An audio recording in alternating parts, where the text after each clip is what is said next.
آگے بڑھتے ہیں۔ اتنے پیسے لگنے کے بعد افغان فوج پتوں کی طرح کیوں بکھر رہی ہے؟ آخر افغانستان کو دیے جانے والے 2000 ارب ڈالر زمین نگل گئی یا آسمان کھا گیا؟ وزیر اطلاعات فواد چودھری کا کہنا ہے افغان عوام کو اپنے حکمرانوں کے سامنے سوال رکھنا چاہیے۔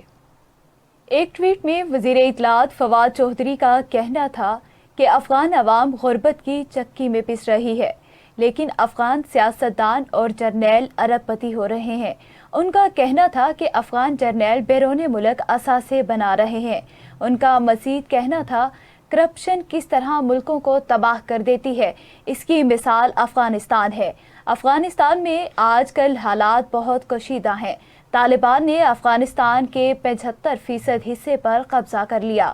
دوسری طرف افغانستان کے مسئلے کے حل کے لیے دوحہ میں اجلاس ہو رہا ہے، جس میں پاکستان، روس، چین اور امریکہ کے نمائندے شریک ہیں۔